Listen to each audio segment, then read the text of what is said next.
Vale, ¿os acordáis de este batido? Pues le he hecho probar a mis padres y dicen que está demasiado dulce, así que voy a ponerle leche. Según yo está rico, pero según mis padres está demasiado azucarado para su gusto.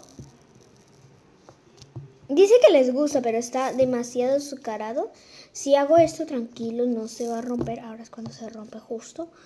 Esto no se rompe, es un vaso plástico, así que pues es casi indestructible, al menos que lo pongas en el fuego, lógicamente. Y pues aquí tengo un capibara. Y me he dado cuenta que si yo lo pongo aquí, se ve más cute, ¿eh? Yo me voy a echar... Me voy a echar una fotito. Me voy a echar una... Ah, porque no se pone, antes se ponía. Os lo juro que antes se ponía. Ay, ay, ay. Perfectamente me puedo echar una foto con este capibara. A ver, espera. Ahí. Dime que ahí te pones. Olvídalo, este capibara sí se ponía antes, pero ahora no sé por qué no se pone. Me deja en humillación el capibara. Y pues, como que la licuadora quedó un poquito estropeada. Esto parece diarrea. Ay, perdón por los que estaban comiendo. Perdónenme. Pero es que es la verdad. Y pues aquí tengo la lechecita. Roquita, has echado un pedo cochino. Y aquí vamos a ponerle leche. Se ve profesional.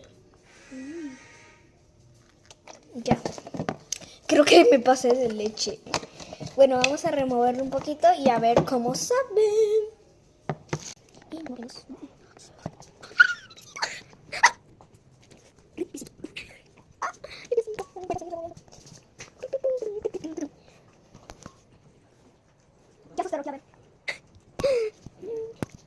Terminamos de remover. Mi piecito ha quedado completamente destrozado. ¡Ay! ¡Bumba!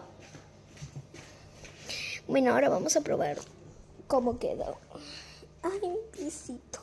Tendré que lavar mis chanclas. ¡Qué suerte que tengo dos de repuesto!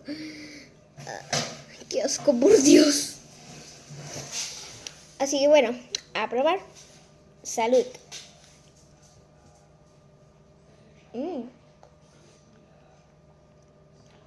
Está más rico.